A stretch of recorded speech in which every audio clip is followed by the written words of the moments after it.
Hello everyone, this is Kamal Kant welcoming you all at iStudy online platform. So students, last time हम लोग जो हमारा topic कर रहे थे वो था थर्मोडायनेमिक्स 1, जिसके अंदर हम लोगों ने लास्ट टाइम स्टडी किया था कि आपके पास हीट कैपेसिटीज़ क्या होती हैं, हीट कैपेसिटीज़ की टाइप्स क्या होती हैं और आप लोग उनको किन किन कंडीशंस के ऊपर अप्लाई कर सकते हो. क्लियर. जिसके बेसिस पे आपके पास दो चीज़ें आई थी, one is the CP and second one is the CV, जिसके अंदर हमने बोला था अगर हीट कैपेसिटी को कांस्टेंट प्रेशर के ऊपर लिया जाता है तो उसे क्या बोला जाएगा, CP. अगर हीट कैपेसिटी को एट कांस्टेंट वॉल्यूम लिया जाता है तो उसे क्या बोला जाएगा, CV. फिर हमारा नेक्स्ट काम उसके अंदर क्या था, that is the basic derivation of CP and the relationship between the CP and CV, जिसको लेकर के हमने हमारी डेरिवेशन की थी. उस डेरिवेशन के अंदर हम लोगों ने बात क्या किया था कि CP minus CV is always comes out to be equal to R, such that आपने फिर प्रूव किया था कि CP की वैल्यू जो है वो CV से हमेशा क्या होगी, बड़ी होगी. क्यों? क्योंकि आपके पास CP के अंदर मतलब एट कांस्टेंट प्रेशर आपको दो तरह के काम करने पड़ते हैं, एक इंटरनल एनर्जी को बढ़ाने का, दूसरा वर्क करने का. जबकि आपके पास इन केस ऑफ CV सिर्फ एक ही काम होता है, that is the increase of internal energy और temperature.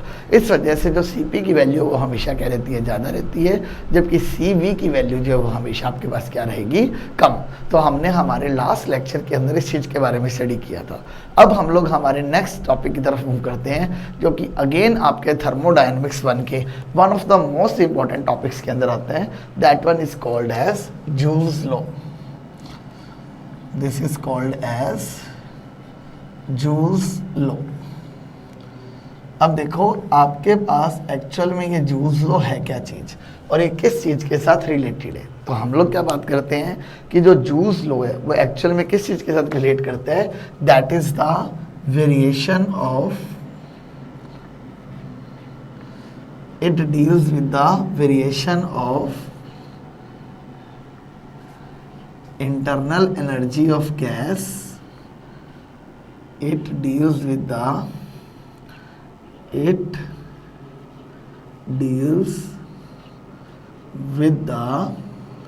variation of internal energy of gas with change in volume,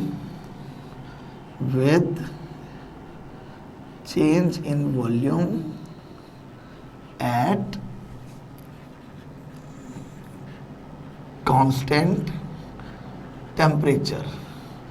तो इन्होंने यहाँ पे क्या बोला कि आपके पास जो ये जूल्स लॉ है ये किस चीज़ के साथ रिलेट करेगा, ये सिर्फ और सिर्फ किसके बारे में बात करेगा, किसी भी गैस के अंदर कितना इंटरनल एनर्जी का चेंज आता है जब उसके अंदर आप क्या लेके आते हो, वॉल्यूम का चेंज.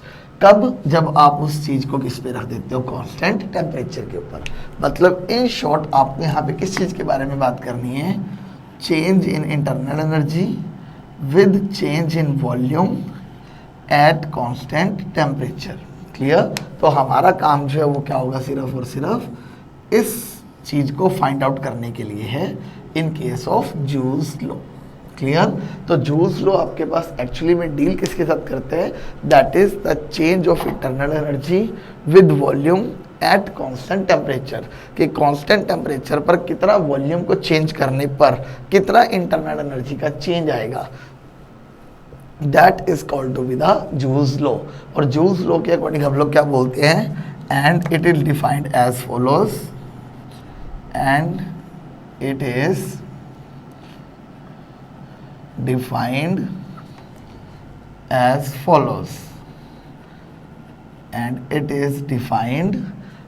follows, तो यहाँ पे सिंपली आपके पास क्या बोला जाता है, the change in internal energy of, the change in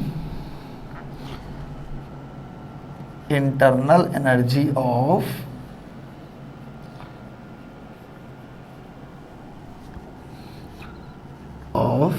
an ideal gas with change in volume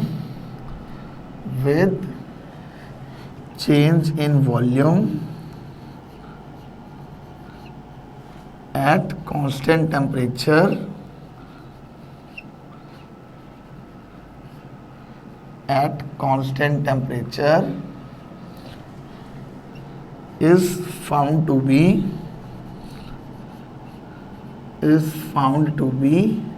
zero. आपके पास ये जूल्स लॉ देखो है क्या, कि जब कभी भी आप किसी भी आइडियल गैस के लिए काम करते हो, मेन यहाँ पे चीज़ देखो क्या है, आपकी आइडियल गैस है मेन चीज़, कि आप जब कभी भी किसी भी आइडियल गैस के लिए काम करते हो तो उसमें कितना इंटरनल एनर्जी का चेंज आएगा, किसके साथ, with change in volume, volume के चेंज करने पर, कब, एट कांस्टेंट टेम्परेचर, उसकी वैल्यू हमेशा क्या रहेगी, आपके पास ज़ीरो रहेगी। क्लियर, कि आपके पास कोई भी एक सिस्टम है जिसमें सिर्फ और सिर्फ क्या है, आइडियल गैस प्रेजेंट है। अब वो आइडियल गैस जो है हमने क्या कर रहे हैं, उसकी इंटरनल एनर्जी के अंदर कितना चेंज आया, उस चीज़ के बारे में स्टडी कर रहे हैं। किसके विद रिस्पेक्ट टू चेंज लाना है हमें, वॉल्यूम के चेंज करने पर, कि आपने आइडियल गैस को एक्सपैंड कर दिया या कंप्रेस कर दिया, तो एक्सपैंड या कंप्रेस करने पर उसकी इंटरनल एनर्जी में कितना चेंज आएगा, उस चीज़ को हम लोग फाइंड आउट कर रहे हैं। बट कंडीशन क्या है आपके पास, कि वो कांस्टेंट टेम्परेचर पर होना चाहिए, उसका टेम्परेचर जो है वो चेंज नहीं होना चाहिए। तो जब हमने ये चीज़ फाइंड आउट की तो हमारे पास वैल्यू क्या आती है उसकी, that comes out to be zero. तो इसका मतलब आपके पास इस लॉ के अकॉर्डिंग इक्वेशन क्या बन गई, that is du upon dv at constant temperature is equal to zero, कि आपके पास जो चेंज इन इंटरनल एनर्जी है with change in volume at constant temperature जो है उसकी वैल्यू हमेशा क्या आएगी, ज़ीरो के इक्वल आएगी। क्लियर, ये आपके पास क्या है, एक joules law for the ideal gas, कि जो इंटरनल एनर्जी में चेंज होगा वो वॉल्यूम के विद रिस्पेक्ट अगर किया जाएगा तो कितना होगा, ज़ीरो होगा, by keeping temperature constant. Clear, अब इस चीज़ को हम लोग एक्सप्लेन करते हैं by using an experiment which is called as Joule Thomson experiment for ideal gases. तो अब इस चीज़ को हम लोग एक्सप्लेन करेंगे जूल्स लॉ को by the help of Joule Thomson experiment. किसके लिए है ये, this is for ideal gas, कि आइडियल गैस के लिए हमने क्या किया, एक जूल थॉमसन एक्सपेरिमेंट परफॉर्म किया। तो according to Joule Thomson experiment हम लोग कैसे प्रूव करके दिखाएंगे कि आपके पास change in internal energy with change in volume at constant temperature is always comes out to be zero. Clear, तो इस काम को करने के लिए हमने क्या किया, एक छोटा सा एक्सपेरिमेंटल सेटअप बना लिया। अब ये एक्सपेरिमेंटल सेटअप देखो आपके पास कैसे है। हमने सबसे पहला काम तो क्या किया, आपके पास एक कंटेनर लिया, उस कंटेनर के अंदर हमने क्या किया, दो बल्ब लगा दिए। इस कंटेनर के अंदर हमने क्या किया, दो बल्ब लगा दिए। इसे नाम दे दिया बल्ब ए का, इसे नाम दे दिया हमने बल्ब बी का, और इन दोनों बल्ब्स के बीच में हमने क्या लगा दिया, एक स्टॉप कॉक, जिसने इसको क्या किया, दोनों को अलग कर रखा है। क्लियर, अब हमने क्या किया, इसके अंदर एक आइडियल गैस को फिल कर दिया, जबकि बल्ब बी जो है वो आपका पूरी तरह से क्या है, खाली है। क्लियर, अब इसको हमने क्या किया, पूरे को वाटर से भर दिया, कंप्लीट को हमने क्या किया, वाटर से फिल कर दिया।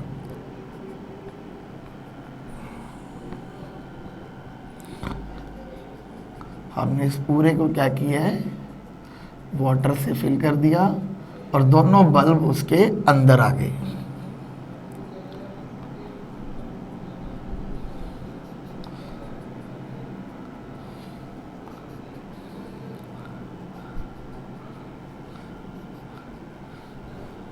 तो हमने पूरा का पूरा सेटअप लगा दिया।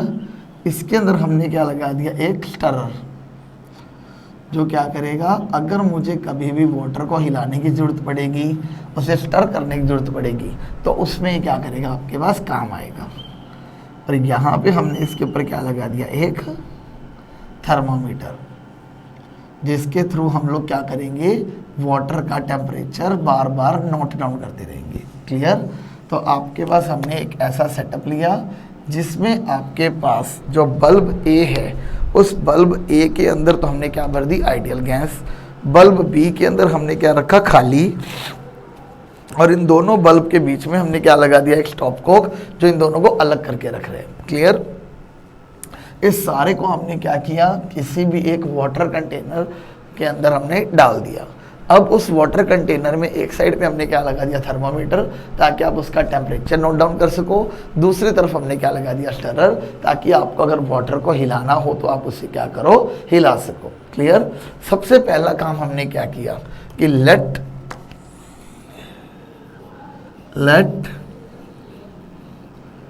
The temperature of water, let the temperature of water be T। कि मैंने क्या मान लिया, जो आपके पास वाटर का टेम्परेचर है वो क्या है, T है। तो सबसे पहले हमने क्या किया,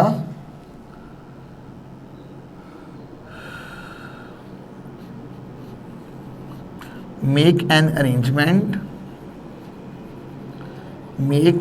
arrangement that बल्ब ए, जिसके अंदर आपके पास क्या है, gas, containing gas, and bulb B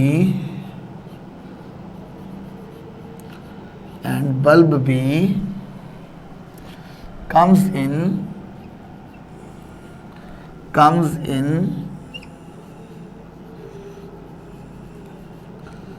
thermal equilibrium with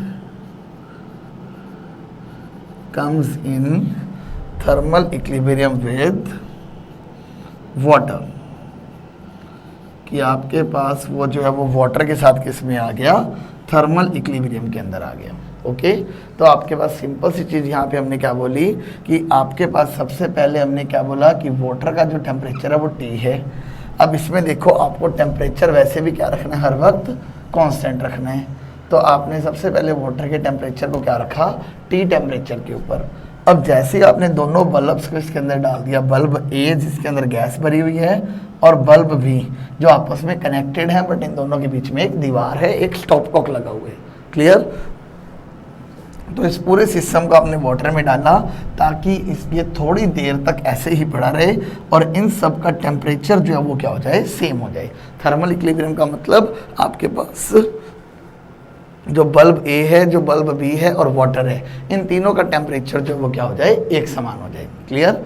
अब सेकंड थिंग आपके पास क्या होगी, अब हम लोग क्या करते हैं, स्टॉप कॉक को ओपन कर देते हैं। क्लियर। तो अब हमने क्या लिखा, now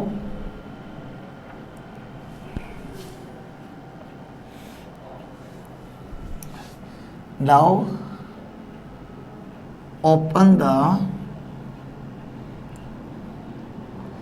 stopcock, now remove the stopcock between bulb A and bulb B such that ideal gas starts to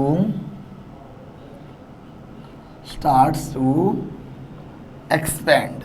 अब आपने क्या किया, इस कॉर्क को जो है वो हटा दिया। जैसे अब आप हटाओगे, जो पहले गैस सिर्फ बल्ब ए में थी अब वो पूरे में फैल जाएगी। तो इसका मतलब आपके पास जो गैस है वो क्या करना शुरू कर देगी, एक्सपैंड करना शुरू करेगी। Clear. And fill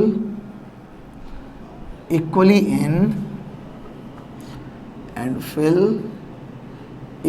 in both the bulbs। और आपके पास दोनों बल्ब्स में ये जो है वो क्या हो जाएगी, इक्वली फिल हो जाएगी। क्लियर। अब हमने अगेन क्या बोला, now note down the temperature of water and it is found that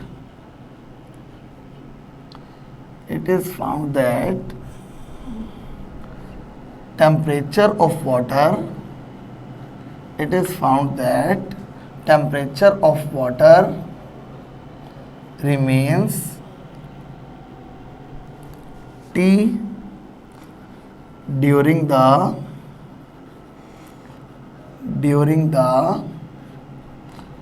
expansion of gas,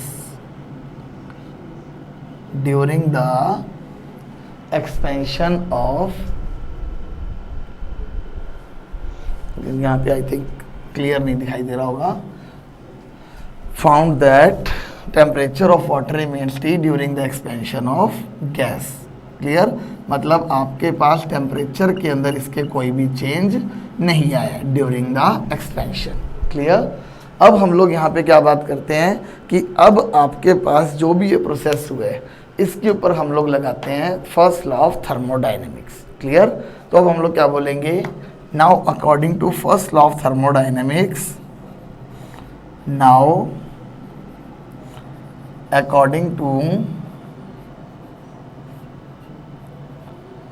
first law of thermodynamics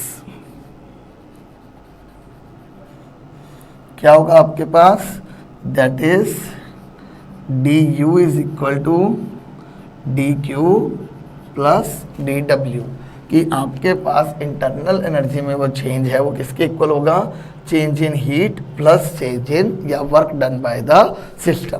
clear, अब इन दोनों चीज़ों की वैल्यू निकालते हैं। सबसे पहले हमने वैल्यू निकाली work done by the system की। क्लियर, अब वर्क डन बाय सिस्टम की अगर वैल्यू निकालें तो नाउ हमें क्या पता है, work done by system is equal to dw is equal to minus P external into dV, कि आपके पास जब भी ये गैस एक्सपेंड करती है तो जिस तरफ ये एक्सपेंड करी है उस तरफ कितना प्रेशर है। अब हमने यहाँ पे क्या बोला था कि आपके पास जो बल्ब भी है वो बल्ब भी क्या था आपका, एम्प्टी था, और अगर बल्ब भी एम्प्टी है तो इसका मतलब एक्सटर्नल प्रेशर क्या है, ज़ीरो। तो हम क्या बोलेंगे, here bulb B is empty, that's Y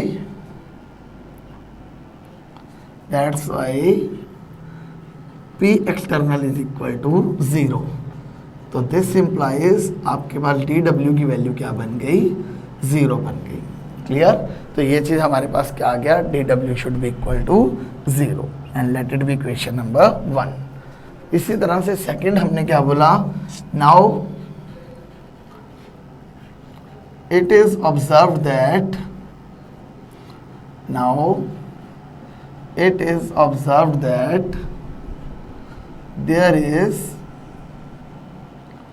no change in temperature, there is no change in temperature। तो हमने क्या बोला कि हमने ये ऑब्जर्व किया है कि आपके पास किसी भी तरह का टेम्परेचर का चेंज जो है वो नहीं हो रहा, क्योंकि आपने शुरू भी कहाँ से किया था, टेम्परेचर T से, एक्सपेंशन हो जाने के बाद भी गैस का टेम्परेचर क्या है, T है। तो इसका मतलब आपके पास dt ज़ीरो है, और अगर किसी भी तरह का टेम्परेचर का चेंज नहीं हुआ है तो इसका मतलब किसी भी तरह की हीट का एक्सचेंज भी नहीं हुआ है, क्योंकि अगर टेम्परेचर चेंज नहीं हो रहा है तो इसका मतलब हीट का एक्सचेंज भी नहीं हो रहा है। और अगर आप इन दोनों वैल्यूज़ को dq और dw की वैल्यूज़ को इक्वेशन नंबर 1 में पुट कर दो तो क्या बन जाएगा, तो हम लोग क्या बोलेंगे, put dq and dw in equation number 1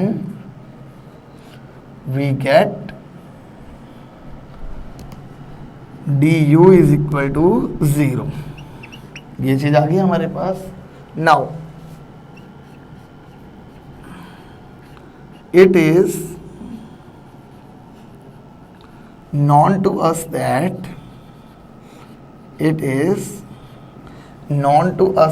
क्या जानते हैं हम लोग ऑलरेडी, दैट इज जो u है वो दो चीज़ों का फंक्शन होता है, एक टेम्परेचर का और एक वॉल्यूम का।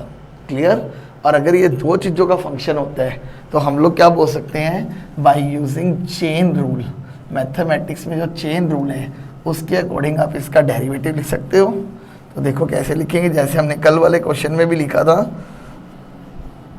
CP और CV के लिए यही चीज़ लिखी थी, DU की वैल्यू लिखी थी, याद हो तो आप लोगों को। तो देखिए आपके पास क्या लिखा जाएगा, that is DU is equal to क्या बन जाएगा,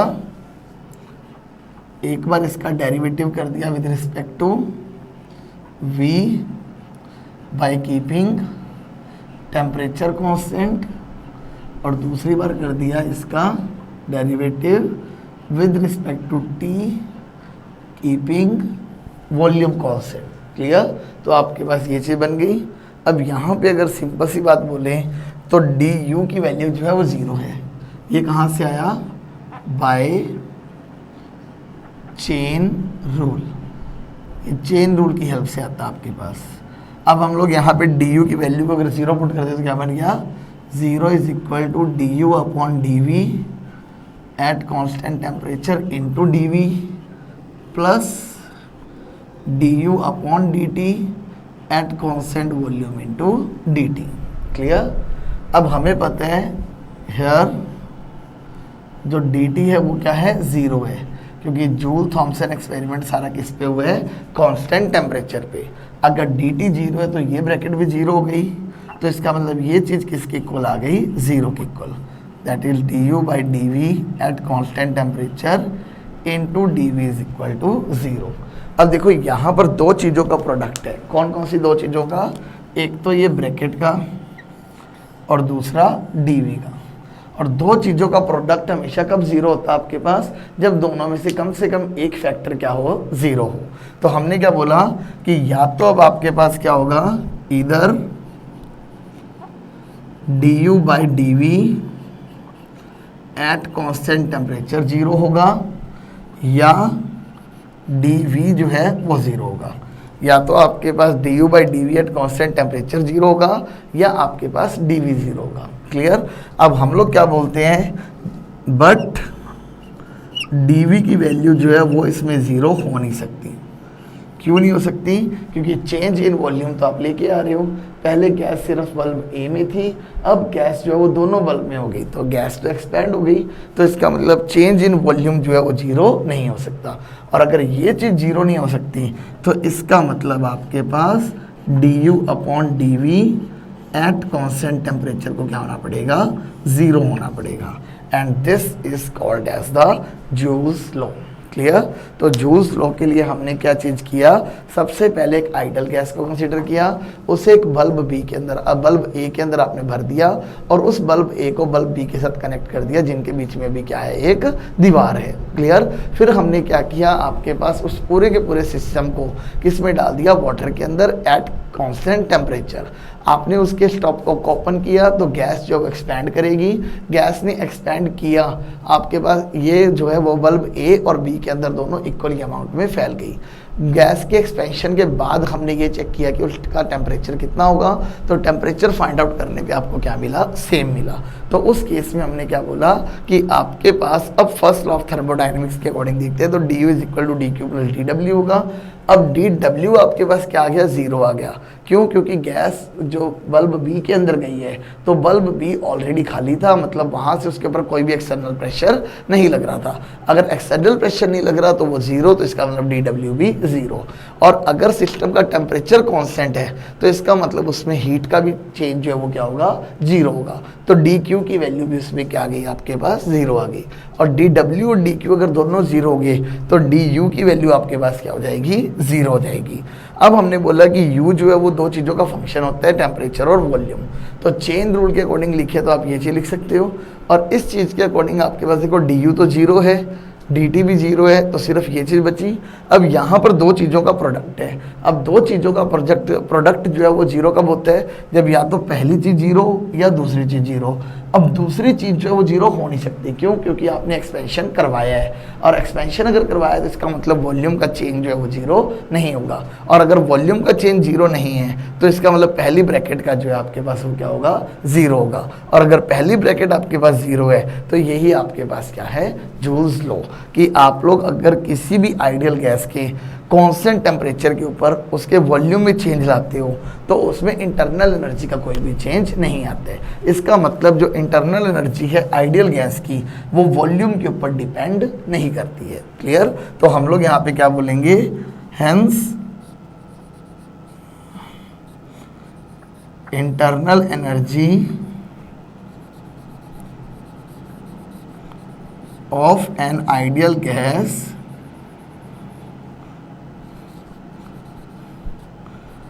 is only the function of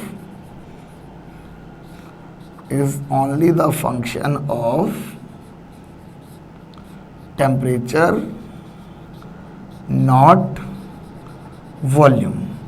कि आपके पास जो इंटरनल एनर्जी है आइडियल गैस की वो सिर्फ और सिर्फ किसका फंक्शन होती है? टेम्परेचर का, वो वॉल्यूम का फंक्शन नहीं होती है। Clear?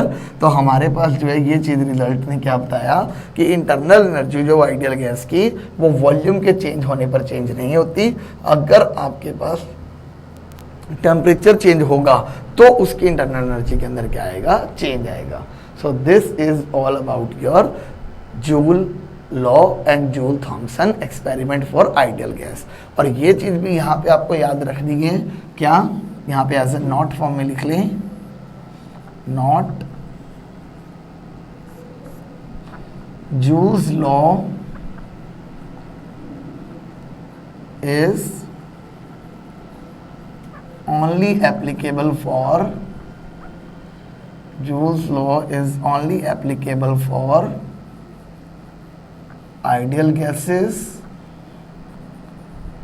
not for the real gases। Joule's law जो है वो सिर्फ और सिर्फ किसके ऊपर एप्लीकेबल होगा? आइडियल गैस के लिए एप्लीकेबल होगा। ये आपके पास applicable only for the ideal gas, not for the real gas. ये रियल गैस के ऊपर एप्लीकेबल नहीं होगा। अब ये क्वेश्चन आता है कि जूल एक्सपेरिमेंट जो है वो सिर्फ और सिर्फ आइडियल गैस के लिए ही क्यों हो रहे हैं?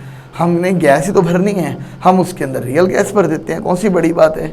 तो यहाँ पे अब बात क्या बोली जाती है कि आपके पास जूल एक्सपेरिमेंट में देखो एक चीज़ थी कि टेम्परेचर जो है वो कांस्टेंट रहना चाहिए ड्यूरिंग एक्सपेंशन, और ये काम सिर्फ और सिर्फ किस में होता है? आइडियल के अंदर होता है। कि आइडियल गैसेस जब कभी भी एक्सपैंड करती है या कॉन्ट्रैक्ट करती हैं तो उनका टेम्परेचर जो है वो आपके पास क्या रहता है? उसके अंदर ये ऑब्जर्व किया गया कि क्या रहा? कांस्टेंट रहा। बट रियल गैसेस के केस में आपके पास ये वैल्यू कभी भी कांस्टेंट नहीं रहती है। क्लियर? इस वजह से हमें यहाँ पर क्या करना पड़ता है? आपके पास सिर्फ आइडियल गैसेस के साथ काम, not for the real gases. Clear? Okay point? I think ये चीज़ सभी को क्लियर होगी। तो फिर हम लोग अब चलते हैं हमारे नेक्स्ट टॉपिक की तरफ, and the next topic is your Joule Thomson effect. जो आपके पास ये टॉपिक की हमने बात की है, Joule's law and Joule Thomson experiment for ideal gases. This is a very very very important topic. Like जैसे हमने लास्ट टाइम की बात की थी कि आपके मैक्सिमम जो थर्मोडायनेमिक्स है वो आपकी 11th क्लास के थर्मोडायनेमिक्स के साथ मैच करती है, बट इसमें कुछ टॉपिक्स ऐसे हैं जो 11th क्लास के साथ मैच नहीं करते हैं। और जब कभी भी आपके पास किसी भी कोर्स में एक नया टॉपिक ऐड होता है तो वो पेपर पॉइंट ऑफ व्यू से क्या हो जाता है? काफ़ी ज़्यादा इंपॉर्टेंट। लाइक जैसे लास्ट टाइम हमने बात की थी कि सीपी और सीवी का जो रिलेशन है वो आपके 11th में नहीं था, इसलिए वो आपके पेपर पॉइंट ऑफ व्यू से क्या था? बहुत ज़्यादा इंपॉर्टेंट। तो सिमिलरली आपके पास ये जो जूल लॉ और जूल थॉमसन एक्सपेरिमेंट है ये दोनों ही आपके पास 11th क्लास तक इंट्रोड्यूस नहीं हुए थे, तो इनका इंट्रोडक्शन जो है अभी ग्रेजुएशन के अंदर होता है। तो ये ग्रेजुएशन के पेपर पॉइंट ऑफ व्यू से क्या हो जाते हैं? आपके पास काफ़ी ज़्यादा इंपॉर्टेंट टॉपिक्स। क्लियर? तो आपके पास ये क्या हो जाते हैं? काफ़ी ज़्यादा इंपॉर्टेंट टॉपिक्स। तो जूल्स लॉ और जूल थॉमसन एक्सपेरिमेंट जो आपके पास, this is a very very important topic for your paper point of view. अब हम लोग चलते हैं हमारे नेक्स्ट टॉपिक के ऊपर। The next topic is your Joule Thomson experiment.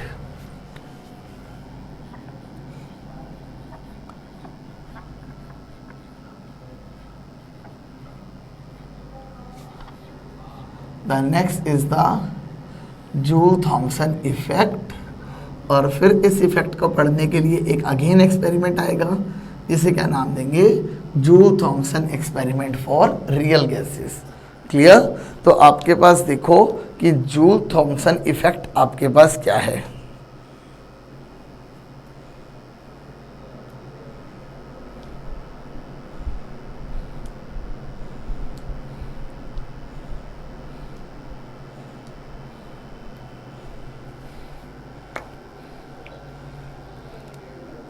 देखिए आपके पास जूल थॉमसन इफेक्ट आपके पास क्या है, ये सबसे पहली चीज किसके लिए होते हैं, this is only applicable for the real gases. ये चीज आपको सबसे पहला ध्यान में रखना है। क्लियर? तो इसके लिए डेफिनेशन देखो आपके पास क्या है, when a real gas, when a real gas at a certain pressure, when a real gas at a certain pressure expands adiabatically,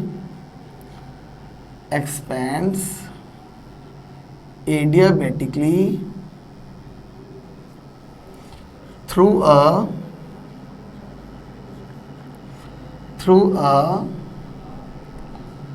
porous plug or fine hole, through a porous plug or fine hole, it is accompanied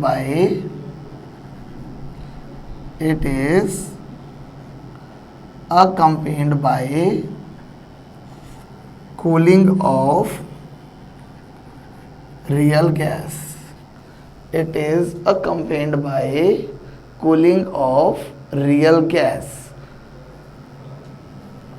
except for hydrogen and helium gas, which gets warmed up.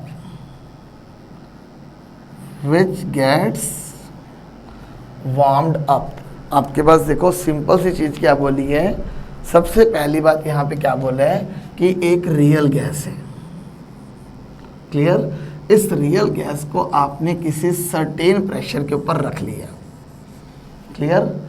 अब आपने उसे क्या करना है, expand करवाना है। Okay? But किस condition पे, एडियाबेटिकली, मतलब उसके अंदर अब हीट का एक्सचेंज नहीं होना चाहिए। क्लियर? किसके थ्रू करवाना है, थ्रू अ पोरस प्लग और फाइन होल। मतलब अब ये गैस जो एक्सपैंड करेगी ये बहुत छोटे से छेद में से होके या किसी एक ऐसे फाइन होल वाली दीवार में से होके बाहर निकलेगी। क्लियर? और जैसे ही ये गैस उसमें से बाहर निकलेगी दीवार में से या छेद में से, तो उस गैस के अंदर क्या देखने को मिलेगा आपको, कूलिंग, कि वो गैस क्या हो जाएगी आपके पास, ठंडी। क्लियर? बट जब आप हाइड्रोजन और हीलियम के लिए काम करते हो तो ये क्या हो जाती हैं, गर्म हो जाती है। तो इस इफेक्ट को क्या बोला जाता है, joule Thomson effect. Clear?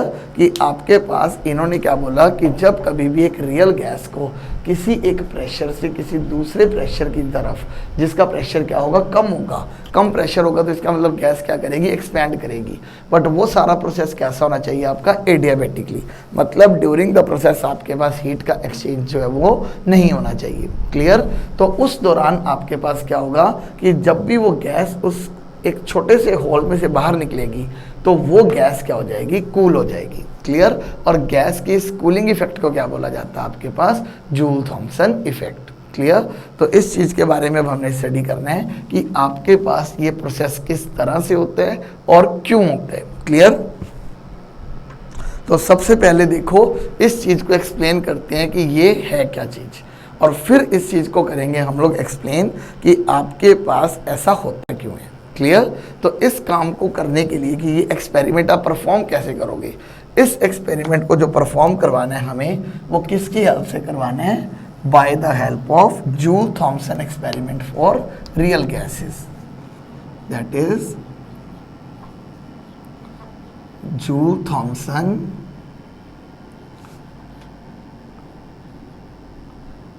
Experiment for real gases. Last वाला जो हमने जूल थॉमसन एक्सपेरिमेंट किया था that is for the ideal gas, और ये जो हम जूल थॉमसन एक्सपेरिमेंट कर रहे हैं this is for the real gas, कि रियल गैस के अंदर जूल थॉमसन एक्सपेरिमेंट किस तरह से काम करेगा। मींस इस एक्सपेरिमेंट को भी किसने परफॉर्म करवाया था, जूल और थॉमसन नाम के साइंटिस्ट ने। बट इसमें क्या यूज़ किया इन्होंने, रियल गैस, जिसके बारे में हमने बोला कि जब इस रियल गैस को हाई प्रेशर से लो प्रेशर की तरफ एडियाबेटिकली एक्सपेंड करवाया जाएगा तो वो गैसेस जब उस छेद में से पास होगी तो आपके पास वो क्या हो जाएंगी, कूल हो जाएंगी। क्लियर। तो इस चीज़ के बारे में हमने क्या करना है, स्टडी करना है। तो इस चीज़ के लिए इन्होंने क्या किया, सबसे पहले एक सेटअप लिया। इस सेटअप के अंदर इन्होंने 2 दीवारें ली, इसके बिल्कुल सेंटर में इन्होंने क्या लगा दी, एक ए नाम की पोरस प्लग। ए नाम का पोरस प्लग का मतलब क्या होता है, पोरस प्लग या फाइन होल। जैसे अगर हम लोग बात करें नॉर्मली मटके की दीवार, जो मटका है वो एक दीवार की तरह ही काम करता है, बट उसके अंदर क्या होते हैं आपके पास बहुत ही छोटे छोटे छिद्र होते हैं। तो उस तरह की इस दीवार को हमने क्या किया, यहाँ पर लगा दिया, which is called as porous plug, जिसके अंदर आपके पास क्या है, छोटे छोटे छिद्र या छोटे छोटे होल्स। क्लियर। यहाँ पे हमने क्या बोला कि हमने यहाँ पे एक पिस्टन लगाया जिसका नाम क्या रख दिया, एक्स। क्लियर। और ये पिस्टन लगाने के बाद इसके अंदर हमने क्या किया, एक रियल गैस को भर दिया, और ये रियल गैस जो है वो किसी हाई प्रेशर P1 के ऊपर है। ये किसी हाई प्रेशर P1 के ऊपर है, और मान लो इसने जो वॉल्यूम ऑक्यूपाई कर रखा है आपके पास वो कितना है, that is V1। Okay, clear है चीज़। अब हम लोग यहाँ पे क्या करेंगे, इस गैस को दबाना शुरू कर देंगे। और दूसरी तरफ की तरफ बात करें तो दूसरी तरफ यहाँ पे आपके पास क्या लगा हुआ है, एक दूसरा पिस्टन जो बिल्कुल किसके साथ लगा हुआ है, आपकी दीवार के साथ। जो दूसरा पिस्टन लगा हुआ वो क्या लगा हुआ आपके बिल्कुल दीवार के साथ, और दीवार के साथ लगा हुआ है। ओके, तो इसका मतलब इसका भी वॉल्यूम कितना है, 0 है। अब हमने क्या किया, इसे यहाँ से दबाना शुरू कर दिया, इसके ऊपर हमने प्रेशर लगाया।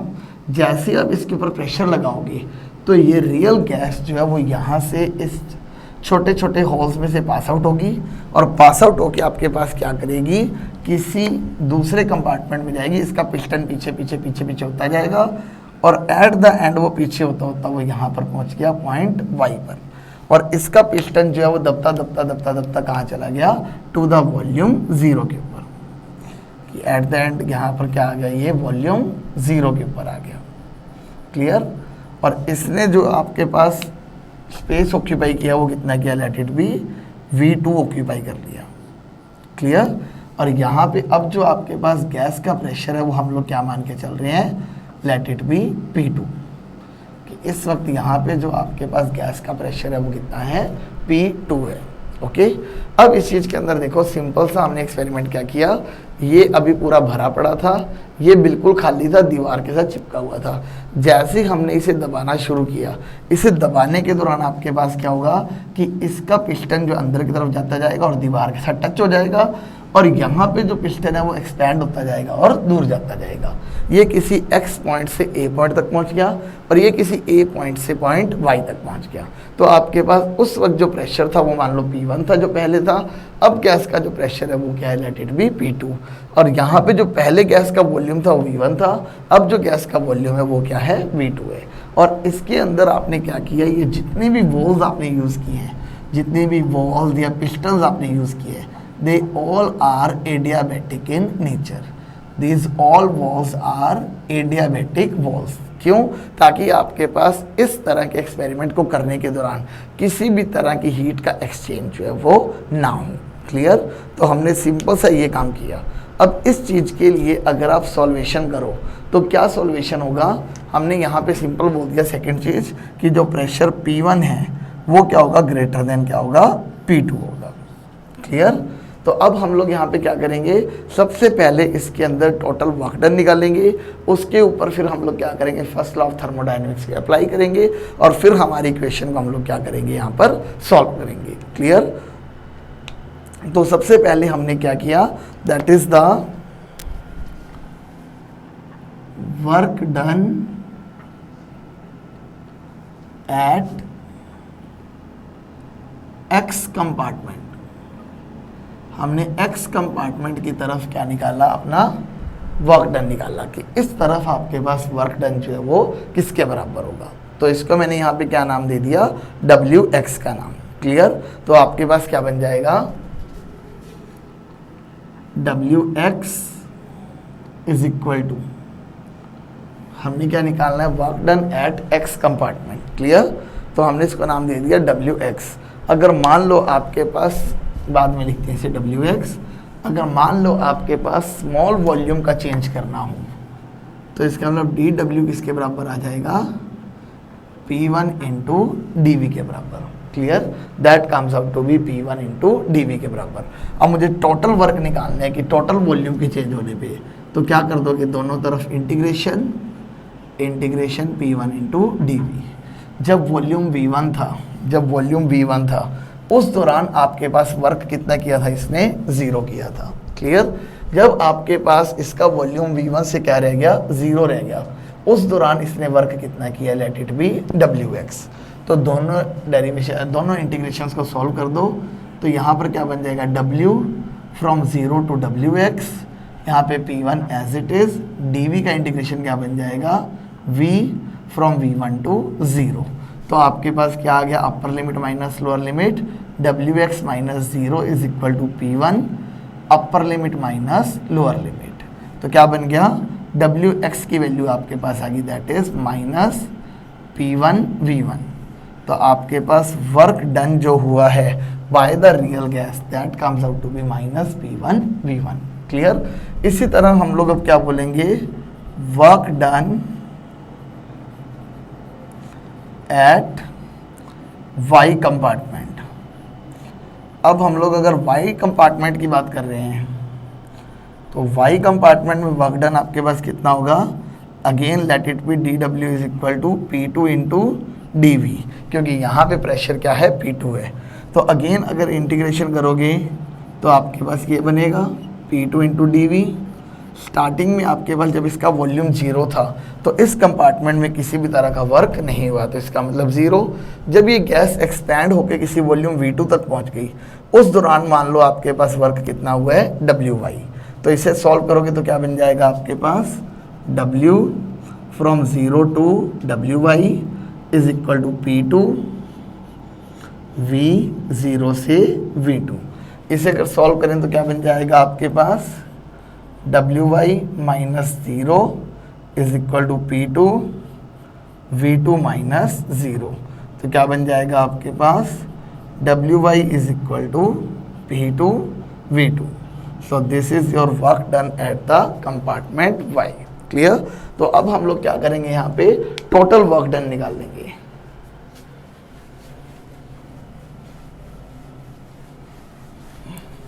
तो हम लोगों ने यहाँ पे क्या किया, क्या निकाल लिया,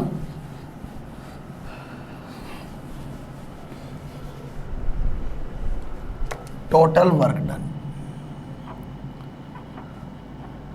तो आपके पास देखो टोटल वर्क डन जो है वो किसके इक्वल होगा, W is equal to WX plus WY। अब WX की वैल्यू आपके पास क्या है, minus P1 V1 plus P2 V2.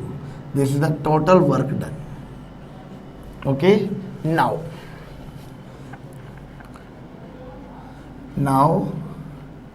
according to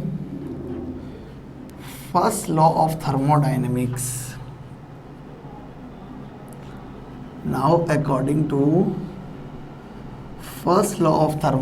आपके पास क्या है, du is equal to dq plus dw if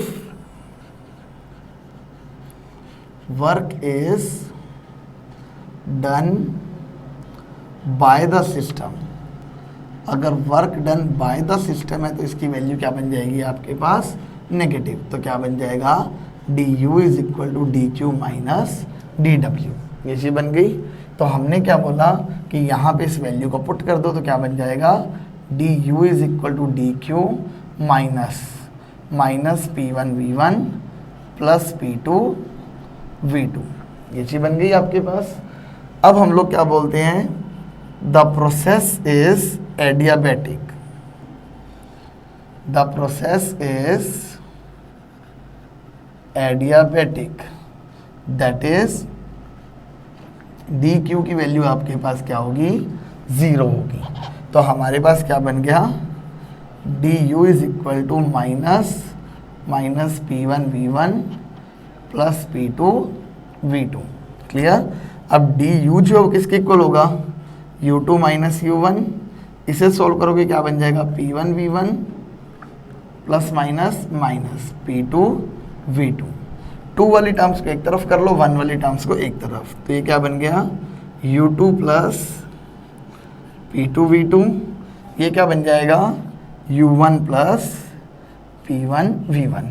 you plus P V आपके पास क्या था, एच एंथैल्पी, तो ये क्या बन गया H2, ये क्या बन गया H1। इसे इधर ले आओ तो क्या बन जाएगा, H2 minus H1 is equal to 0। तो इसका मतलब यहाँ पे डेल्टा H जो है वो क्या है, 0। तो हम लोग क्या बोलते हैं कि जूल थॉमसन एक्सपेरिमेंट जो है वो कब देखने को मिलता है आपको, जब डेल्टा H की वैल्यू जो आपके पास क्या हो, 0 हो। लाइक आपके पास जब आइडियल गैस की बात की थी, उस केस के अंदर हमने ये बोला था कि आपके पास जो इंटरनल एनर्जी का चेंज है विद रिस्पेक्ट टू वॉल्यूम वो क्या रहेगा, 0 रहेगा।